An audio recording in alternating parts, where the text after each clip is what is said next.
Welcome to the creative community. I'm your host, David Starkey, and my guest this time is musician Jim Connolly. Jim, welcome. Thanks.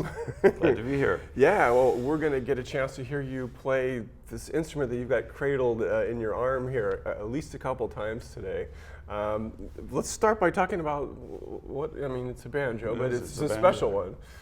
It's Terry Mead made this, and he lives up in the hills above San Luis Obispo, and it's a resonator banjo. It's a banjo, G-scale banjo, with a resonator on it, like a dobro would have. So it makes a special chimey sound. You want to hear?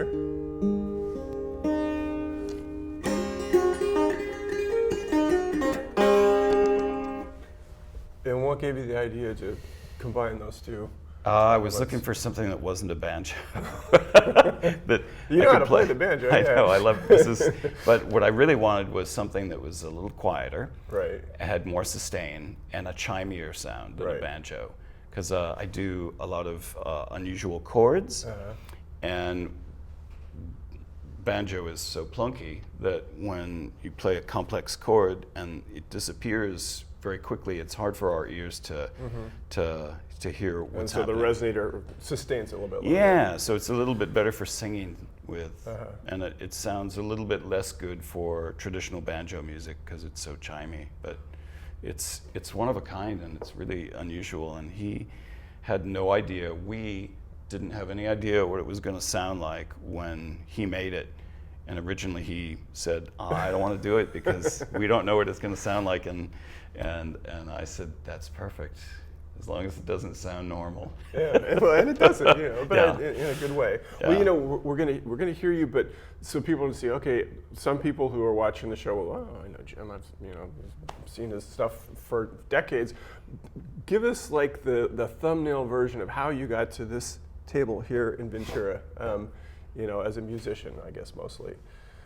I spent I work as a composer a lot, and I spent a long time writing music for a large ensemble that was called the Gove County Philharmonic, and that was like a big circus group kind of thing. And then after that, did the Gove County String Quartet for about 10 years and a bunch of CDs. And then I decided that I wanted to learn how to play banjo for some reason. And I decided that I didn't want to learn from somebody because I had had a really good couple bass teachers when I was growing up. I'm basically an upright bass player, and I was lucky enough to have great teachers, and I thought, what would it be like to learn something without teachers? And so I pretended that I had found the banjo washed up on a beach, and I didn't know how to tune it, and I didn't know what it was supposed to do. And so for a year, I kind of made up my own thing with it, and once I was pretty good friends with it on those terms, then I opened my mind up to more traditional banjo stuff, which is really cool too. But I'm mostly interested in doing something different with the banjo than what bluegrass or old-time fiddle music has had it. Well, and I'm just interested too in the transition from composing for an ensemble where you're thinking about all these different pieces going together, and it's just you and your banjo and your voice. You actually nailed why I wanted to do it. It's really fun to play in a band, and a string quartet is like a band. And the thing before with a larger group was even more like a band. But it was just a lot of communication, and I was acting as much as a composer of the music. I was being traffic cop and the one that was trying to organize all these people. And it's really hard, even with 3 other people in a string quartet, to keep things going and to keep a schedule happening and to keep gigs happening and rehearsals and then keep writing music. And I thought, wow, what would it be like if I just could do something by myself? I can do that. Yeah. So that was and so the other logical extension of that was that I had to get serious about singing. And I had always loved the idea of singing, but I was a crappy singer. And the other thing is I grew up in a house where my brother was a really good singer. So how it's always intimidating when it's a family member. well, not so much intimidating because we didn't like compete directly, but it was like, okay, you know, that's his role. If you don't play bass, then I won't sing. Right. And if I don't play football, then he won't right. do something else that I was good at. And but after a certain point, you get curious about those things, and I thought, what if I really worked on singing? So I spent some time with a really good friend, Agatha Karubia, who's a really great vocal coach. And I said, don't make me sound like an opera singer. And she said, got it. She knows how to do that. And she saved me a lot of time. So I now, after singing for about 10 years, I really like singing. And I don't think that I'm a great singer, but I really love doing it. And so it goes along with so many other things in the rest of my life where, like, I may not be that good at it, but I really like doing it. Well, let's give viewers a chance to judge for themselves. All right. So let's cut to a piece of you that we recorded earlier today.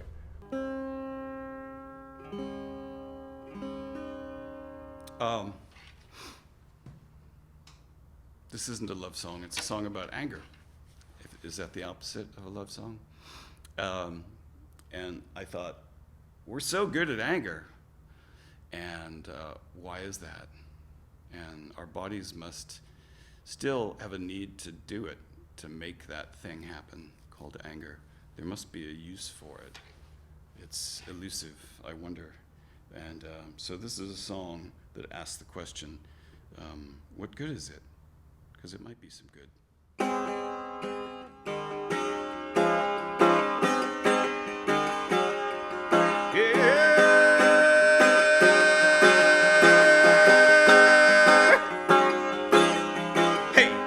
Ancient glaciers, hey, tall trees, hey, volcano, you're 1,000,000 degrees, holy water, don't you pour it on me, hey, volcano, you can set us free, plain speaking, can reach everybody. Big whispers can speak deep. My body is just everybody, and everybody sings this song. Sing it with a voice that's strong. Everybody sings this song. Come on, nature, sing along. Hey, hey, hey, hey, hey. Yeah, yeah, yeah. Hold on, glaciers, hold on, trees, old volcano, calm the seas, holy water, can you pour it on me? Hey, volcano, you can set us free. Plain speaking, can't reach everybody. Big whispers can speak deep. My body is just everybody, and everybody sings this song. Sing it with a voice that's strong. Hey, hey,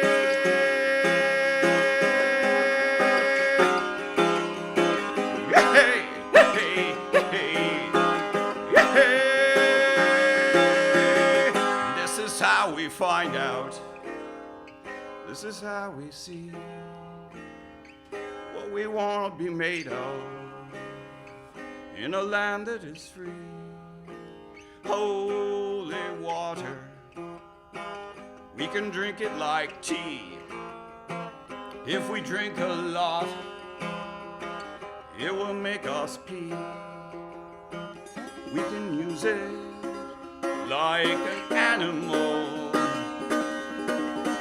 I saw it happen on cable TV. California is my territory, and everybody sings this song. Sing it with a voice that's strong. Everybody sings this song. Sing it with a voice that's strong. This land is your land. This land is my land. From California to the New York Island, from the Redwood Forest to the Gulf Stream waters. This land was made for you and me. This land was made for you and me. This land was made for you and me. Boom. So And we're back. we are back. You're just supposed to say it. We are back. Have you never watched television before? This is how it's done. So, I mean, you know, you see yourself on, you know, the TV. What do you think? I don't know. I forget what TV is. When you're up here, actually, you know, you're up here playing. You got these cameras. I mean, what do you think? There's no audience out there. There's just a camera person. It's like what I call band practice at home. I did band practice last night, which is me in the bedroom going through songs, singing to myself. You know, so. Well, how did you come up with the songs that you decided to record here in the studio today? When I made this connection between learning banjo and learning singing, and then I thought, okay, now I have to create, you know, some material to do that with. And in the past, it had been very easy because I had only ever written instrumental music, and I really, really had stayed away from working with text and music because I did not trust words. And that's a good thing too. Yeah, it's really interesting because as a poet, you're dealing with the same things, that like the imperfection and the abstraction that words are, and how that's a horrible thing and it's a cool thing all at the same time. It's like, so I had to really get over my fear of writing songs and using words. I had all these crazy ideas of writing songs that had no text or that were in some other language that were just, you know, about pitches and sounds and stuff. And then I thought I should get more adventurous and actually try and write words. And in the end, it's turned out to be really, really fun. So I'm trying to write songs, to kind of answer your question. I'm trying to write songs that are a little bit allegorical and can function in different ways for different people. So they are not literal. They often, with the songs, I think that you can't tell exactly what I was really thinking about when I wrote it. And there was something that I was really thinking about, but I'm not specifically not broadcasting that literally in the song. So there's a great amount of interpretation. For instance, incumbent upon the listener. I just had an experience. I went to New Zealand and played a bunch of gigs, and I happened to play at a family get-together for some people that I had known peripherally, and so they said, "Oh, play a song," and because the father and son that I was there to visit, they were pilots, and I had written this song about World War I pilots, because their life expectancy on the front line in those beautiful airplanes in World War I was 2 weeks. Wow. So I thought, what a special thing. So I said, oh, I really want to sing this song for you guys. And there was in the room was a bunch of other mothers and cousins and sisters and daughters and women, and they were all sitting across from me, and Bill and Toby were sitting next to me. So I started singing this song, which is about World War I flying aces, and the women all started crying. They were going, and I thought, well, it's not that good a song. And at the end of the song, they were all in tears. And I just thought, something's going on here that I have no idea about. And one of the moms said, well, Jim, you can see we're all pretty shook up, because that song was about our, my son or our cousin or this young man that had died a couple months before. Oh, wow. And she said, you don't know it, but almost every line in that song was about him. Wow. And so this speaks to the allegorical, the magic that can happen. Allegory, yeah. Right. When it meant so much to them in a way that I could have never known. If I had known that, I would have never sang the song. Mm-hmm. But they told me, they said, you were meant to come here and sing that song, and you were meant to write that song. And I just thought, okay, but I would have never guessed. And that's magic to me. Absolutely. It's good magic. Well, let's go back. We're talking about your songs. Let's hear another one.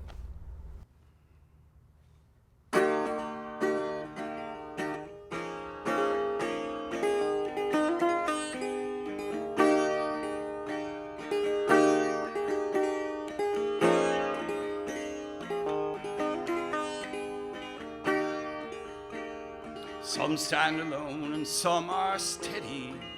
Mine is broken, but is strong. The world sleeps while we get ready. Will they notice how far we've gone? Going to Portland, I'm gonna bring my dog. Get some pink hair, yeah, I might write a song. I'm gonna dress fancy, cause we're going north. On the way there I might dress you too. Panning for gold there, yeah, cause I like the view. Some stand alone and some are steady. Mine is broken, but is strong. The world spins while we get ready. Will they notice how far we've gone? Gone to Tahiti, getting there on a raft made of wine corks. Sounds like heaven, yeah. Wonder if I've never been there before. Going to China, digging through the earth with a plastic spoon. Sleep all day, cause the sun is hot. Working all night just lit by the moon. Some stand alone and some are steady. Mine is broken, but is strong. The world waits, but we are ready. Yes, I'm ready. I'm already gone. Gone to heaven, but I'm coming back soon. Next time around I might try something new. Learn more lessons, yeah. Hope I might meet some other people like you. Some stand alone and some are steady. Mine is broken, but is strong. The world spins while we are breaking. We've been in heaven all along. Some stand alone and some are steady. Mine is broken, but is strong.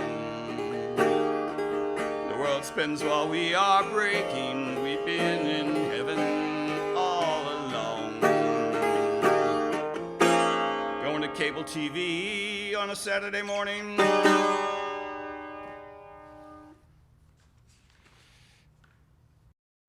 And Jim, we're back. And we're back.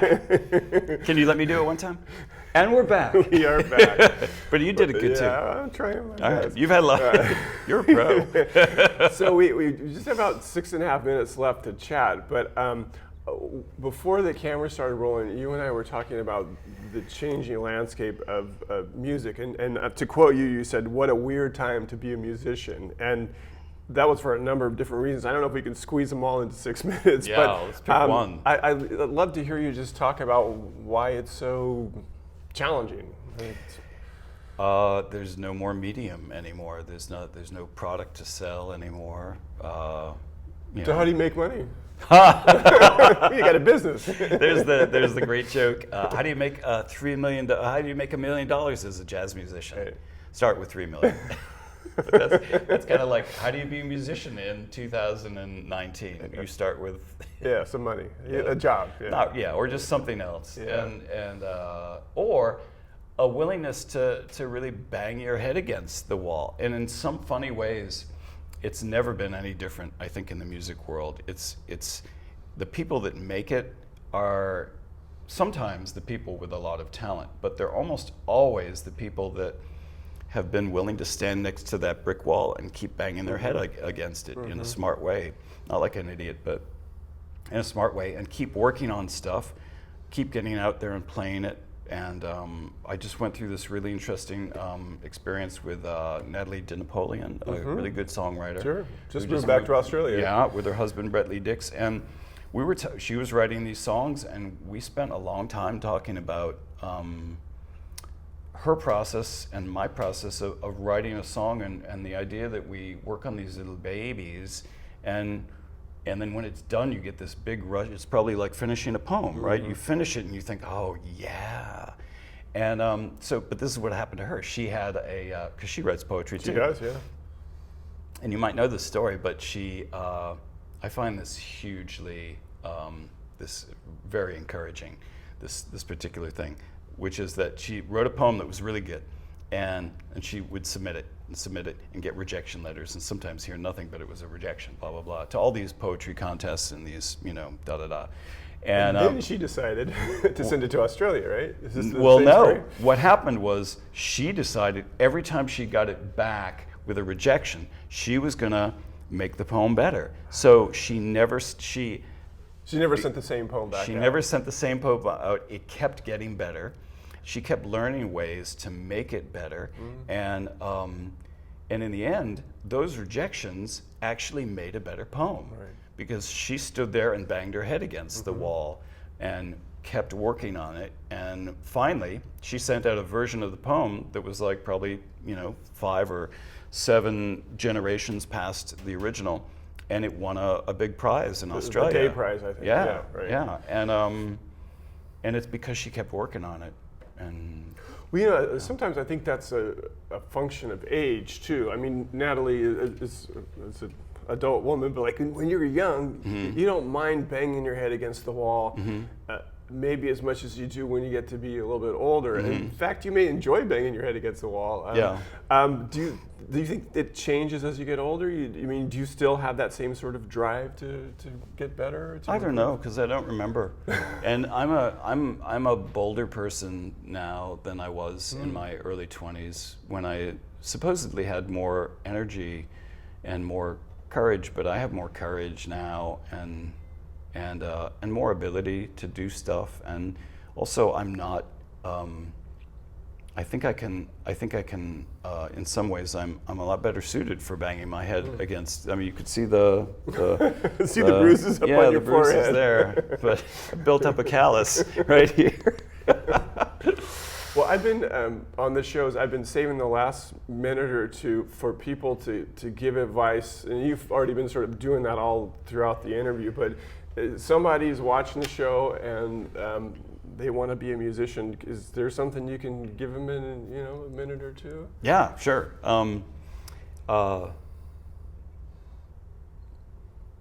You can think of being a musician in a couple different ways, and to be really general and simple, you could be a craftsperson or an artist, and you can actually be both too.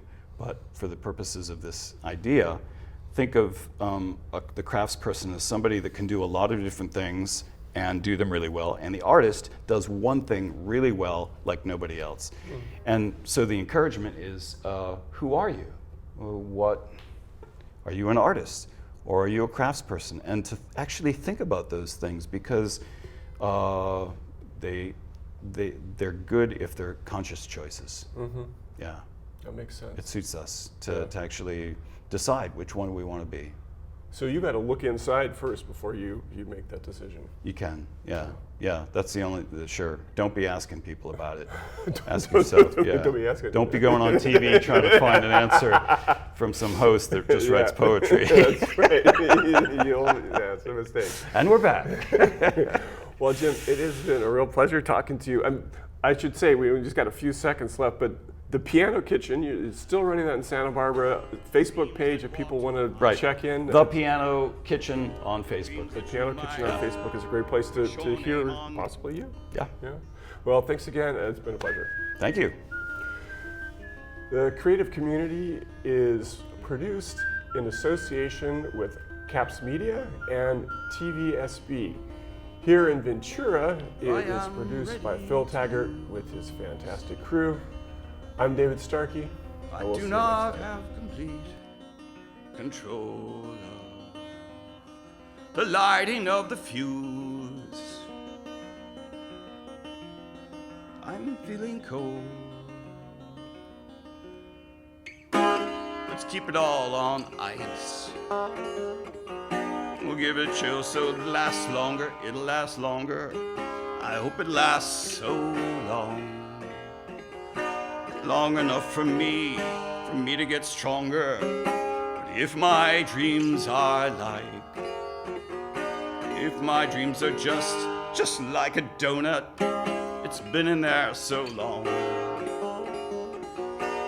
Filled up the jar, it's just fun to look at. It is not fit to eat. It just turned into something that you look at. I feel ashamed and beat. If you close the fridge, we'll stay friends longer.